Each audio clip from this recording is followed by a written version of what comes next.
I have very mixed feelings about this episode because there was a lot that I really, really, really liked, and there was a lot that I didn't like, particularly vis-a-vis Chisato quitting for Kanon, but we'll get to that.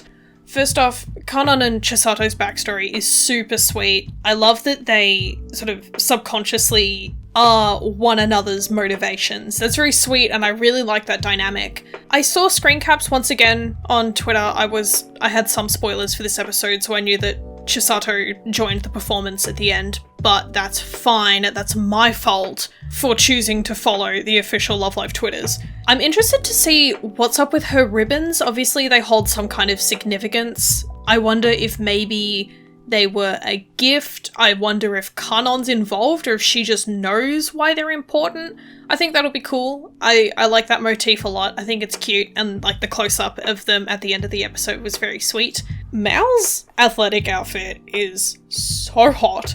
The little cutout in the shirt and the tie at the front. Ooh, I would wear the hell out of that outfit. Sumire saying that her hair takes half an hour to do. Absolute mood. Like, even during lockdown, whenever I have to leave the house, I still make sure I do my hair. So, once again, Sumire appealing directly to me. Cuckoo bringing light sticks to Sunnypa's practice performance, another huge mood. I think that's really sweet. I love that she so actively supports them, and they don't seem to mind. They're very humble about it.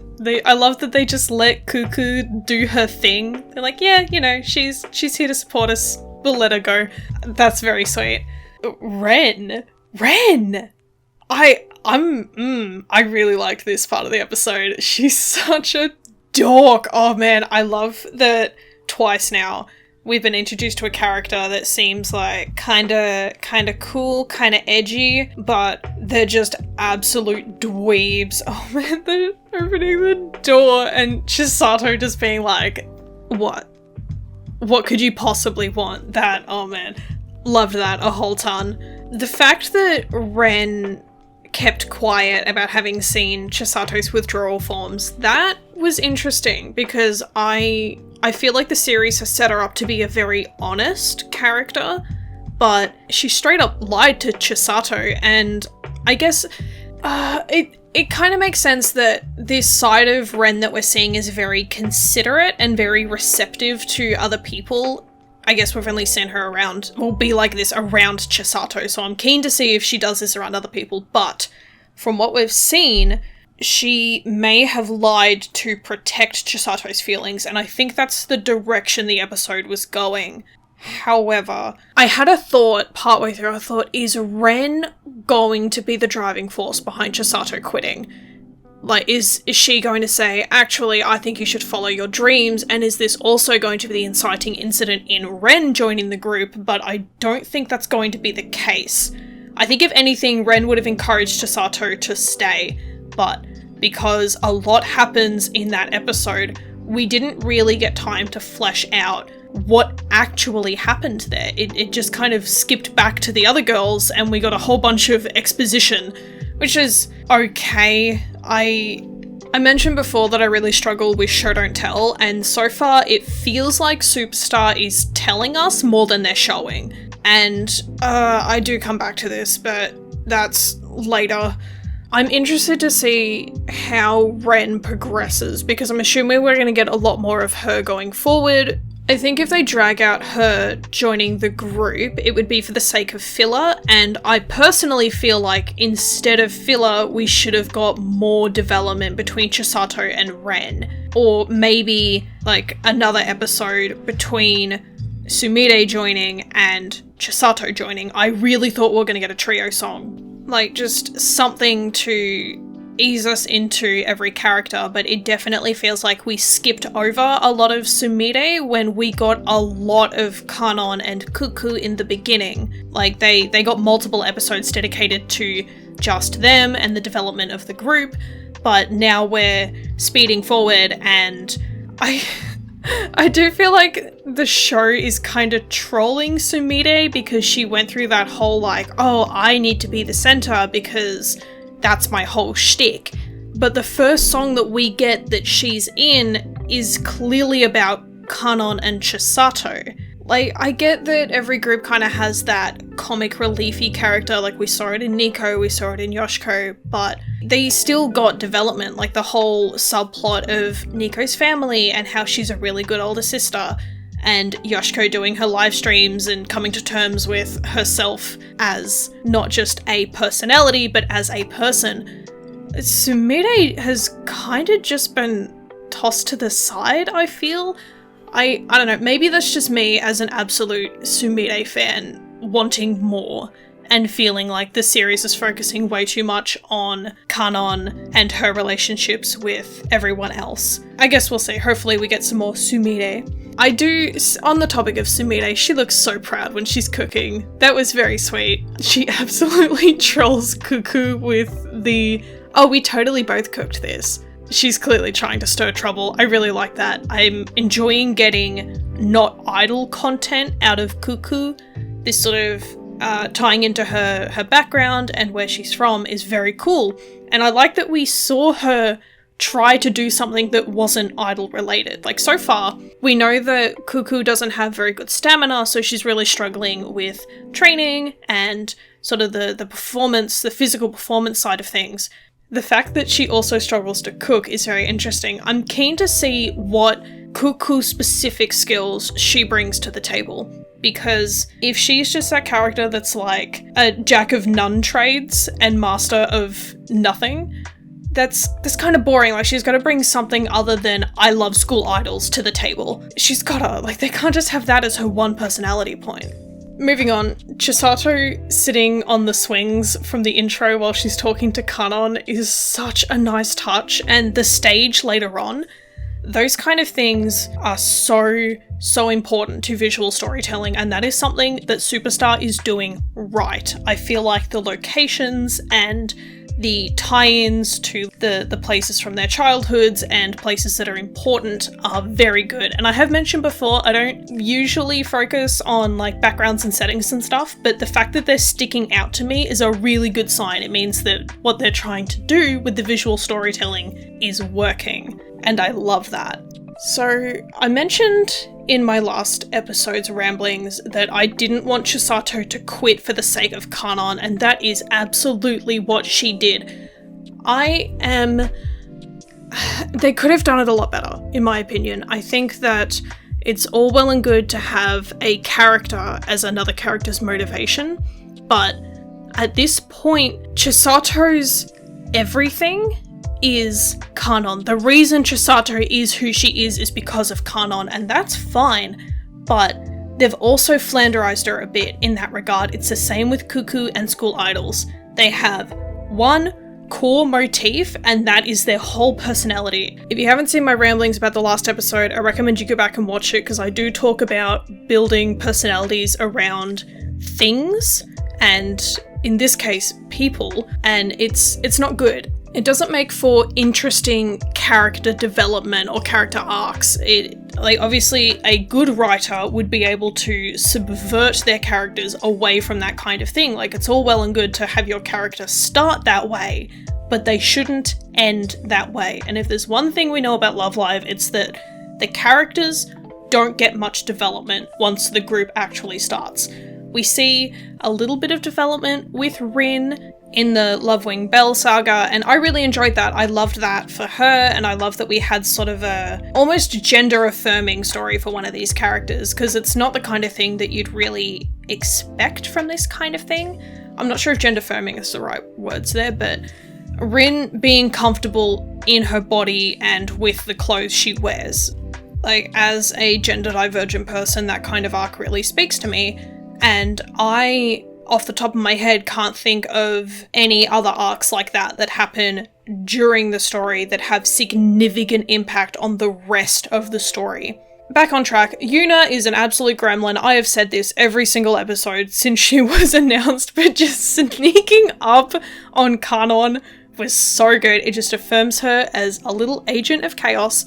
I think that Yuna being so friendly and so just willing to talk to people and accept them is very refreshing, because we get a lot of characters in Love Life that are so against the idea of idols or have some kind of reason to conflict with the protagonist or the other characters, and Yuna comes along and is just like, hey guys, I'm chill as hell. I think that's really good. We needed a character like that. I also love this continued theme of Sumire trolling Cuckoo. That is fantastic. The dynamic those two have is very enjoyable, and I get that it's kind of comic relief, because particularly in this episode we saw like the very serious A-plot of getting Kanon and Chisato's backstory and development between them, and then the B-plot of Sumire and Cuckoo being absolutely ridiculous. That kind of contrast is good. It balances out the more serious themes, but at the same time, I don't want Cuckoo and Sumire to fall into strictly comic relief characters. Like, obviously Cuckoo hasn't done that, because in the beginning of the story she was very much an integral part, but Sumire could very easily just become comic relief, and I super hope that doesn't happen. But the last time, I super hoped something didn't happen. It did. Moving on. Ren being a figure skater is very interesting. I know we got some hints at the fact that she did ballet, and seeing a little bit of what she's capable of was very cool, but I still haven't gotten over the personality flip of how she is so cold and stoic towards the others, but as soon as she's alone with Chisato, it's, oh my, I don't know how to act around you, and I'm gonna be kind of like, I'm gonna let my guard down a little bit. Oh man, that was good. I want to know more about Ren and what her deal is so badly. Again, we're sort of getting this dragged out story with her that I hope wraps up neatly. They could very easily drag this out, and that would make all of the songs and the intros with her even more jarring, because she has been so unaccommodating to Kanon and the others. And we've only seen her be this absolute dork around Chisato. I think what might be interesting is if Chisato is the driving force behind Ren joining the group. Because not only would that give us a new character dynamic to consider, it would give Ren a reason to be nice to the others. Because, oh, I'm nice to Chisato because she's super talented and got into the music course, but the others didn't. So the fact that they want to do music is a crime against nature or whatever it is she thinks they're trying to do.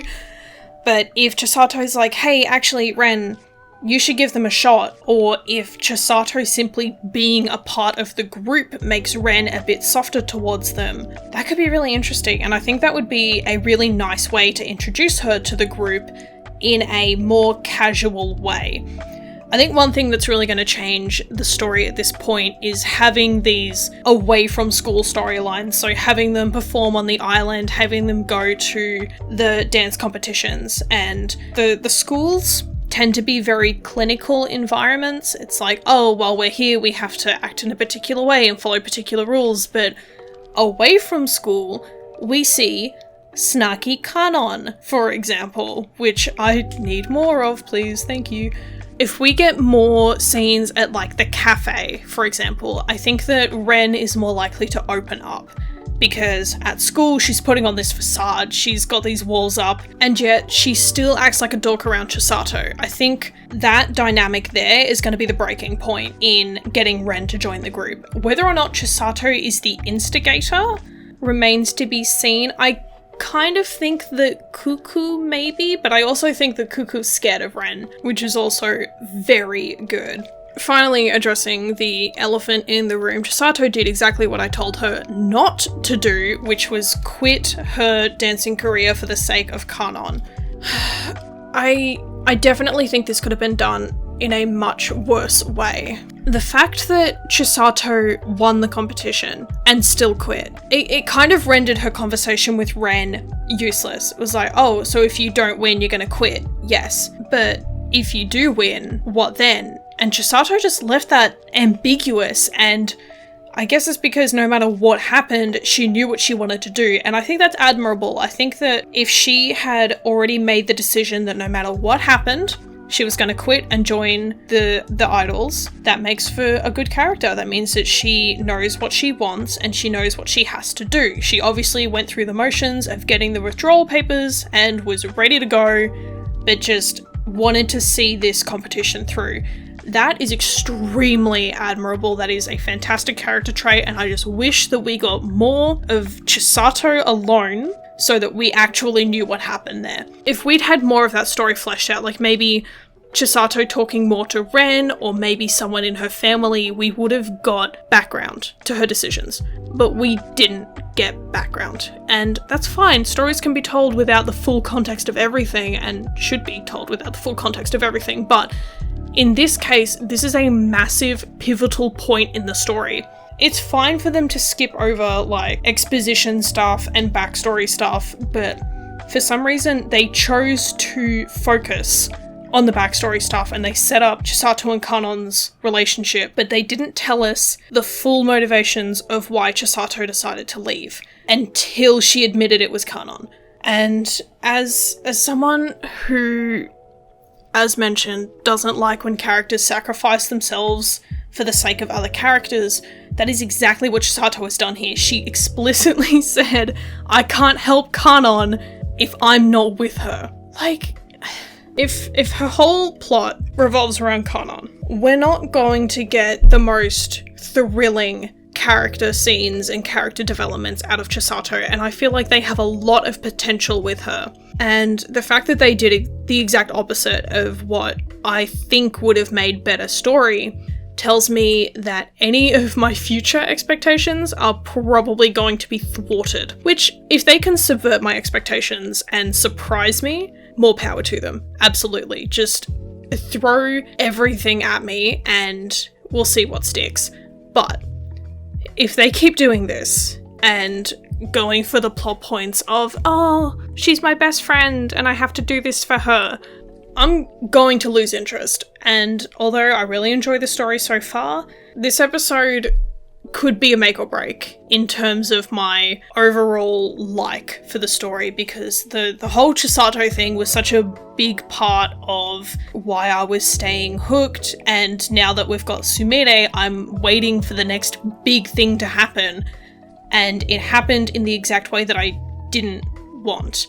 And I know that, you know, I'm not the one writing the story, they can do whatever they want, but in terms of character development and interesting media, I don't think they should have done Chisato's arc this way, and I can only hope that we get more solo Chisato stuff. I wanted to see her performance.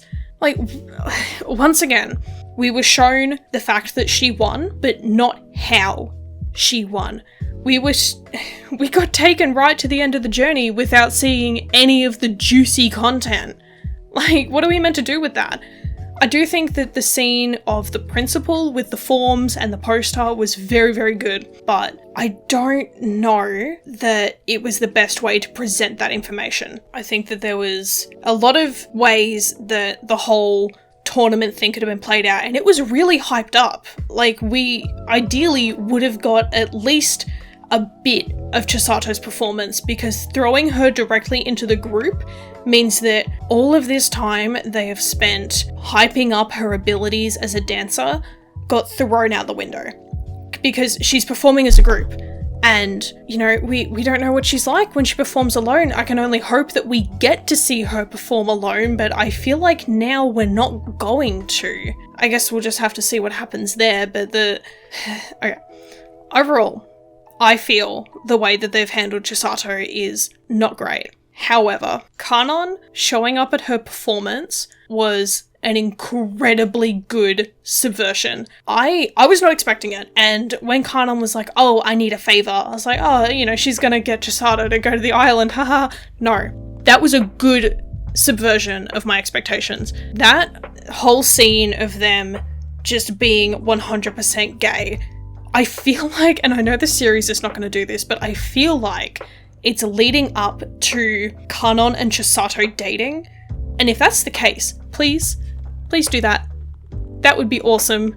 And I will forgive all of the so far sins that have been committed against Chisato if that ends up being the case. But I also know that this is an idol anime and that the trope of, oh, they're just really good friends, they're gal pals, is rife in these kinds of shows. I'm still pretty annoyed that we haven't seen Sunnypa perform yet. We just get these little tidbits, like that cool kick move that Mao does when Yuna, like, moves under her leg. I want to see that. I want to see it properly and in motion, and I want to see their costumes properly, because they look so cool and way up my alley. But again, they were like, no, you don't get to see Sunnypa yet. They gotta show us. Sooner or later, we need a full Sunnypa song, and then they need to put it on Spotify so I can listen to it on repeat for a week. Please and thank you.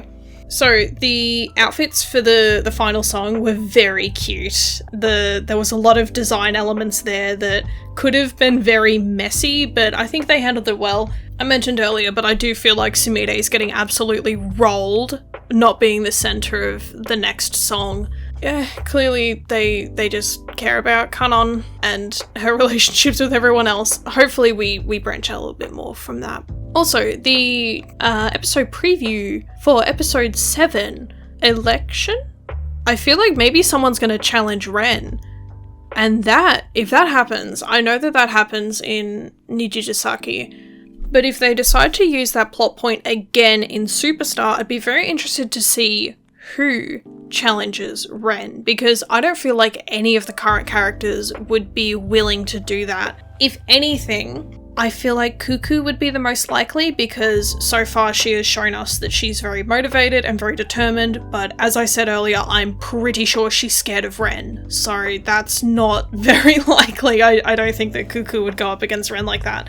Unless one of the characters pushes another to do it, like if we use the whole Chisato-Kanon dynamic as an example. If Kanon's like, hey, Chisato, you should challenge Ren, because if you become student council president, then we can do our idol stuff and not be bossed around or have to worry about potentially angering the student council. What I think would be more interesting than that is if a non-idol character challenges Ren, and Ren losing her position is what incites her to join the idols. Probably not off the bat. I think that maybe she would go back to doing dance studies or whatever it is she's actually doing, because we still don't know. Personally, I think that Ren joining the group is going to be a very difficult decision for her, because currently she doesn't know any of them aside from Chisato. She has no shown interest in school idols, and in fact has shown a disdain for them, and I think that possibly what could happen here is another dire situation where she puts up the facade of like, oh no, I don't like school idols, how unprofessional, but actually she's a massive dork and loves them. If that's the case, like, that's all well and good. It's actually a pretty okay character trait. I think it's a fun story, and even though we've seen it before, we've honestly seen everything in Love Live before. There's no original ideas and everything is stolen, so just write what you want. And me sitting here on my high horse being like, they should have written this differently. I have no right to sit here and say that stuff, but here we are, just sprouting my nonsense. That's all I've got for episode 6. I'm interested to see where the story goes from here, because so far it feels like it's been on a pretty predictable track, but I've lost the thread now. I have no idea what to expect next. I'm very interested to see hopefully a Ren-centric episode, fingers crossed, because I want to know what her deal is, and I need to know how she's going to join the group, because at this stage, I have no idea. Aside from using Chisato as an entry point, I have no idea how she's going to join the group.